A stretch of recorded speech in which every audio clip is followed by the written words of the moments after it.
Tec Sounds presents EduTrends.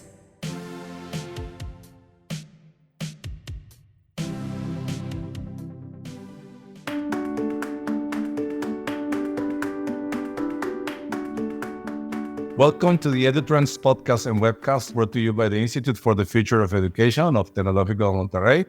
I'm your host, José Pepe Escamilla, IFE Associate Director. Today's guest is Vincent Del Casino, Provost and Senior Vice President of Academic Affairs and Professor of Urban Regional Planning at San Jose State University. Vincent, it's a pleasure having you in our show. Thank you so much for having me. It's really it's a pleasure for me to be here. Thanks a lot for being here. And as a higher education administration, I believe that you are aware of many things that are happening around the world, and particularly in the United States. So after the pandemic, I think that many questions, many problems, many pain points of higher education have been amplified. And there's a lot of discussion around the world about what the future of higher education should be. What is your vision of the future of higher education? Yeah, this is a really important question. And coming out of the pandemic, as we're both trying to kind of recover our sense of community identity in our universities, while at the same time starting to think about how we adjust to a post-pandemic world, I think one of the biggest questions that's facing higher education in the United States, but globally, is how we meet students where they are. Delivering education in different ways, in different packages, in different bundles, through different modalities, online, hybrid, in person, and trying to figure out the right mix of all of that is a challenge because so much is happening all at the same time. So for us, it's really important to think about, and the city of San Jose is very interesting because part of Silicon Valley, we've had the lowest return to work rate for companies in the Bay Area. Only 31% of the workforce, last time I checked, is back. And so we're very remote all of a sudden, working industry region. And so how does San Jose State fit into that? It's not just about our students, it's even about our faculty and our staff and how they work. And what are the things that you see for the future for San Jose State University? Well, I think, there's a couple of things. The first is, how do we position ourselves to be that campus of choice for this new diverse set of learners, right? Adult learners trying to come back, people who want shorter courses, people who want to move directly from undergraduate to graduate degrees. So San Jose State is trying to really understand where it sits, while at the same time having conversations with the broader community in which we're embedded, asking them, what kind of workers are you looking for? What kind of graduate students are you looking for? What is the goal for you, and how do we partner better? The truth is, in public higher education, particularly in California, for the last 5 decades, we've mostly sat back and said, all right, they're coming to us because we're here. And that's all of a sudden not happening anymore. People are making different choices. They're going to different places. And so San Jose State is thinking about how it evolves itself. I'll give you one practical example. We've launched SJSU Online, which is a fully online set of undergraduate degree completion programs, trying to get to students who just are never going to get back on the freeways around here and come up to the times when we have classes. The other thing is, how are we leveraging different ways of technologically connecting students together so that they can build community when they're not always here all the time? And that's a big question for us as well. It's a very interesting plans that you have. So in order to connect more with the community to co-create these programs, I imagine that there's some important cultural change that has to be done inside the university. How have you accomplished this task to connect the curriculum and faculty with the needs of business, industry, and society around San Jose State University? Yeah, that's a really great question. You know, what's interesting is San Jose State as an institution has long been plugged into community partnerships. I mean, we have 2,000 alumni at Apple. We have, 1,000 at Intel. So we're in this valley and working. And the nice thing about San Jose State is our students are on the ground doing a lot of work. And so we have deep internship partnerships and other things like that. So I think we've been more receptive as an institution than some others historically of having conversations with industry and other partners, the nonprofit sector, to think about how we evolve ourselves. That being said, there are certainly parts of the institution where that hasn't happened as much. And one of the things we're trying to explore is how we think about things like computer science plus. What I mean by that is lots of students apply here thinking they want computer science, but we have a new bachelor's of science in computer science and linguistics, focus on natural language processing, on those kind of questions.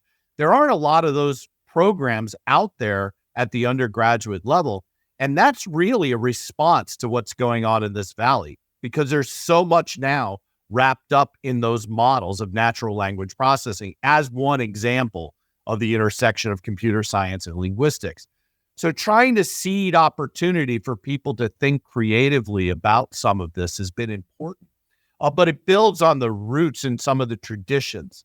The other thing that's interesting that's happening as well is more direct collaborations organizationally in a number of different ways, including with our city and our county, really having conversations of how do we help evolve and build the city of San Jose in this region, not just for our students right now, but for our larger community. All of a sudden that feeds back into then how are we training people, and are we training them really effectively to go out there and do that sort of work? So it's about making those connections and collaborations and getting people in spaces where they can start to listen to each other, and then seeding that innovation with strategic priorities on how we're going to hire faculty, what areas we're going to look at, and so forth. And we've structured sort of how we're thinking about, broadly speaking, sorts of clusters of hires over the next 7 or 8 years around areas such as human-robot interactions, data efficacy and ethics, healthy societies and health equity issues, sustainability and sustainable urban environments. So we have a notion of this, including ethnic studies education, because that's a very big, important part of this regional economy as well. We're an incredibly diverse place here in San Jose. Thank you, Vincent. So when you started with these partnerships that you have over the years, that connects you with the industry, I believe that that's a very important way a very interesting way of connecting our schools, our faculty with the needs of employers, industry, business, society in general. Tec de Monterrey has been created by entrepreneurs from Monterrey originally, so we are also very connected to the needs of industry, business, and society in the communities where we are. But also our new educational model, Tech 21, that has challenges, and those challenges have a real client, which is somewhat from the industry. They are providing interesting learning opportunities to students, but at the same time, they are providing means for faculty to connect with the communities in general, and leave their office, their desks, their classroom, and go see what's happening there. Be more proactive, in that kind of thing. So I think it's kind of structures or ways of structuring learning that demands that the professor leaves the university to go to connect are more sustainable, in the long term, as a way of connecting what the university is doing with the needs of the community. No, I love what you're doing at Tec de Monterrey. And when I saw that plan for how you reorganized even the semester and the learning experience, I thought it was tremendous and so interesting and very creative. And what we're trying to do here is balance the emphasis in teaching and learning and research, scholarly, and creative activity so that faculty see those things as deeply integrated. And the reason I bring that up is we have been investing in and supporting a broader sense of scholarship of engagement, which means that faculty are doing projects that really matter to the community and region, and they're bringing students with them. So we're trying to up the level at which we are doing exactly what you're talking about, at least at the level of community connection. The other thing that we're trying to do is San Jose State has been here a very long time. This is the oldest public university in the Western US. And we have kind of isolated ourselves over the last 30 years. And the last 5, and it started before the pandemic, and then the pandemic slowed this down, of getting ourselves out even geographically by starting to put some offices and other things like that around the city to start to see deeper collaboration. We're even looking to partnership with organizations like Adobe, which has its headquarters right down the street. And we're one of their creative campuses now. We're funded by them for an Adobe for All initiative. And so trying to bring digital creative literacy at a deeper level into the campus that then goes, well, all those skills that are coming out of an Adobe kind of place, how are they affecting how we do work here? And I think it's very important that we respond that way because we are right here and those organizations are right down the street. So doing more of that has been very important for us. Yeah, I agree with you. There are a lot of interesting things going on in that position. So you also mentioned that one of the big changes you're doing in the San Jose State University is catering to a new type of student, if I capture correctly the idea. So this type of new type of students, I believe it includes underserved students, students that work, students that are over the age, etc. How are you serving this type of students? No, that's a great question. Yeah, California has millions of students who have some college but no degree. Millions of adults, who've been in work and other places like that. And California public universities have not historically been very responsive to them. And so one of the things we've been doing is creating programming, right, that is more flexible and adaptable to a working adult. So, for example, what we're doing now is we're creating degree completion programs at the undergraduate level where they're in 8-week blocks. They are asynchronous online classes that we've built at a very high quality level with a lot of interactivity, but it's not everyone working at the same time. And then multiple opportunities for people to start. We don't just admit people and start them in the fall anymore. You can start in the fall, the spring, the summer. We're even going to look for other times of the year where you can begin your program here at San Jose State. And the goal in all of that is to provide an education to someone that allows often part-time students to continually work on their education all the time. And then have it in a way that they can figure out how it's going to fit in their schedule while still meeting the same exact learning outcomes that we have in any of our other degree programs. So that's one of the ways we've been doing that. And we're finding ourselves flexing even more in a number of different places in order to meet those students. And the demand is there. And I think they're excited that San Jose State is stepping in and elevating the number of programs we have available to them. Okay. And what about offering alternative credentials? Is something that the university has considered bringing an alternative credential for partial studies that could be a way of showing an employer that you have a skill and you can be hired? No, that's a great question. We have some of that, but we don't have enough of it, to be honest. And what we're trying to do right now, particularly in our graduate programs, is create mini certificates within graduate degrees so that people can come in and cluster around different topics and different issues. So I'm a geographer by training, so we have a GIS program, a Geographic Information Science degree.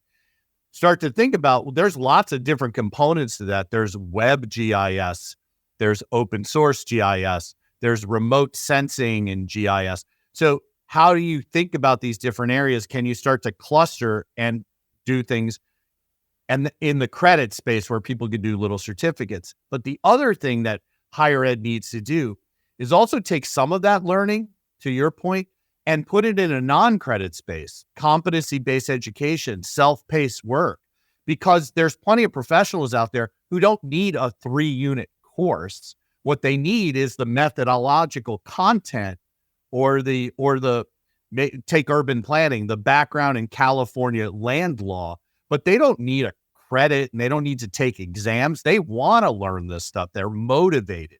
And so getting faculty to start to see how they parse that out and then repackage it for that community, almost in like a continuing education model, but in an online asynchronous competency-based way, I think is a really important way to position the institution as being responsive to their ongoing needs.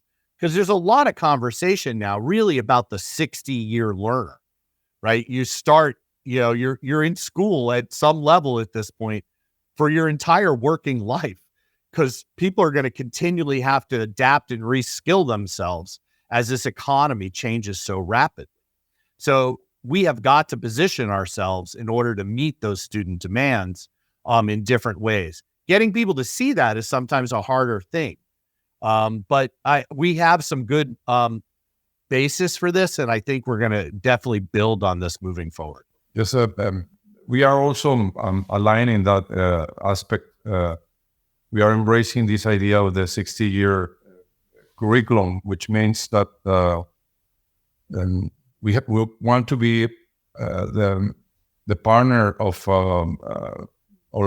the learning partner of our students and alumni for the rest of their life. And thinking of the different ways in which we can shape curriculum, bring other partners to help them continue growing for the rest of their lives. And to do that, I believe that one big change that we have to do in universities is that our continuing education part of the university has to be more relevant than what it has been in the past. And has to be more mixed with a 4-degree education and putting them almost at the same level, so that we can see how they connect and you can go back and forth and provide opportunities to reskill, upskill to many more people, particularly in our communities. I totally agree with you. And the other thing in all of this is higher education institutions, while they're in a competitive space at some level, have to look at partnership more seriously across their institutions, because we don't have to do all of this on our own. So how do we think about that, and how do we leverage expertise across institutional spaces? So San Jose State is part of 23 campuses in the California State University. We're the largest 4-year university in the United States. There's 500,000 learners in the California State University across these 23 campuses. And we're having conversations right now about, is there a way for some collaboration to happen such that people can bring different levels of expertise from different parts of this very large system together to leverage strategic knowledge in one place, but bring it to others? There's been fits and starts on this in the California State University, and there's some good examples, but not at scale, right? Not at scale. And there's some things you have to think about when you do that work. But I think there's an opportunity for systems like ours, even before we go outside ourselves, to have some more robust conversations about how we do this work together. Thank you, Vincent, for your answer. I want to move to the online part of the challenges or the big projects that you're undertaking in the university. And I I understand that one big public that you have is first generation students, students that are immigrants or first generation immigrants, etc. And I always have had this this contradiction. I would say that maybe the best way to serve these students is online because they need flexibility. They need to be able not to go to the campus and have access online, provides access for them. But on the other hand, traditionally, these students need for a bigger structured support because they don't usually find the network support in their families or their communities, no? Because they're all first generation, so they don't know how they can help them. They don't have the tools for giving them recommendations, advising, etc. And so they get lost, no, in them in this process. Are you having these kind of problems in San Jose State University, and what's the strategies that you have to deal with this? Yeah, no, this is a vexing challenge, right, in higher education, which is students need flexibility, but they also need belonging, right? They need a sense of connection institutionally. They need support infrastructures to create, build, and maintain community. And one of the hardest things to do in online education is that part, right? So how do you do that? What's interesting is even the data still suggests today that most online learners are within 50 miles to 100 miles of the campus they take their program from. So there's still a geography, right? A locality to online learning. So do you start to build out spaces where you can create some alternative face-to-face drop-in and things like that? And or do you really demand students have some of that community building there, but then how do you create that infrastructure? And if you don't have it, they won't be successful, right? And so it is a balancing act of, and I think it plays out differently. Your average 18-year-old coming out of high school and going directly to university, even first generation students, right? That on-campus community-based programming might still be the best option for them, the most ideal option. And so we need to have conversations with them about how they learn and how we should position our experiences for them to that learning. And I think this is not a one size fits all. And so that's the challenge, is all of a sudden now you have to have a suite of options in front of you, including in some cases programs that are like, all right, this is going to be mostly online, but we're going to start with like a boot camp where you're going to come and spend a week here, and you're going to do that every year or twice a year, where you're going to come in and dig in on a problem. Similar to those week modules that you have now at Tech, where you're taking a week. Build that in and create an environment so people are making connection. But a lot of higher ed is not prepared to do that sort of thing. It's sort of online or not. The hybrid is not as well thought out, to be honest. And I think there's some space there for that could be very important for creating and establishing and maintaining that community connection. Thank you, Vincent. So the San Jose State University is in the heart of the Silicon Valley, and there's a lot of things going on right now with big data in the world, and with many startups in the Silicon Valley.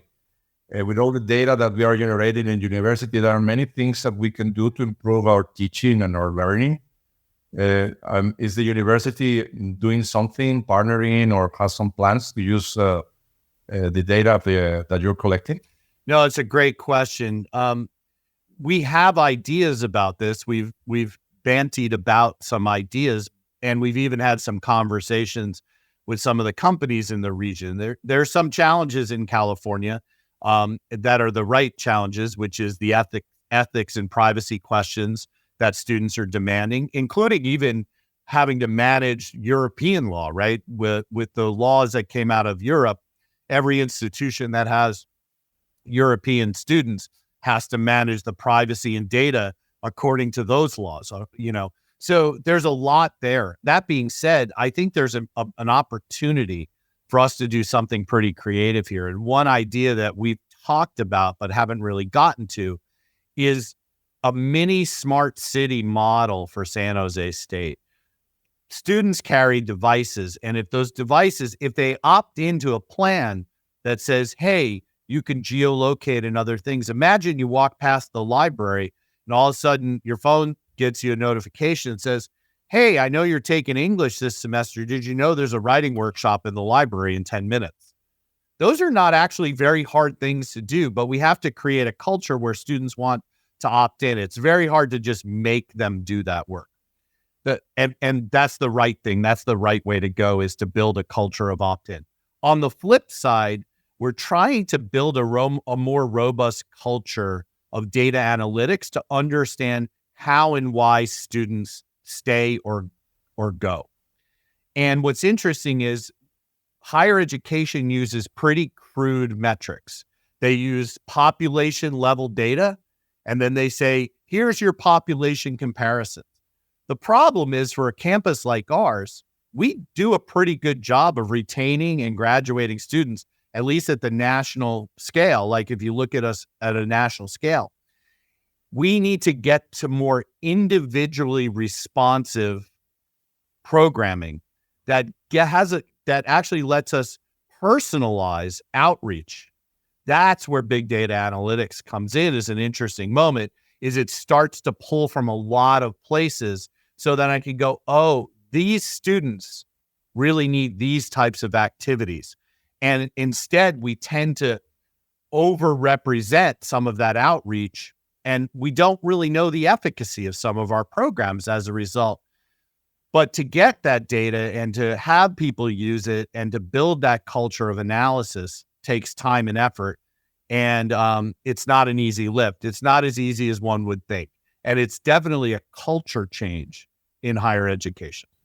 I agree with you that analytics and educational data mining are providing us with many opportunities now and in the future to be more responsive to the needs of our students, to create better programs for them to stay in the university, continue to serve them better, to put them at the center, to personalize the learning experiences according to their needs, but also to increase the possibilities of them to be successful. We are also right now doing some research, trying to find out what are the things that are having more impact in students at risk that stay in the university. What are the things that are having more impact, and looking at possibilities of clustering the students in different at risk in different groups, so that we can provide in advance some intervention that will increase the possibilities for them to be successful and to stay in the university. Thank you very much, Vincent, for sharing with us your views on the future of education and all the things that you're doing to increase the reach and impact of San Jose State University in your community. I believe that many of the things that you're doing can be translated to transfer to other cases and other parts of the world, and this talk will be very enjoyable and useful for our audience. Well, I appreciate it. I appreciate the opportunity, and I'm a big fan of what you're doing down in Monterrey. I mean, I was so impressed on my visit, and I think some of the ways in which you are as a community are thinking about these, and even this institute and what it's doing, I appreciate the opportunity to have the conversation with you. Thank you, Vincent. You're always welcome to Tec de Monterrey and the Institute for the Future of Education. We expect to have you back very soon. Awesome. Bye-bye.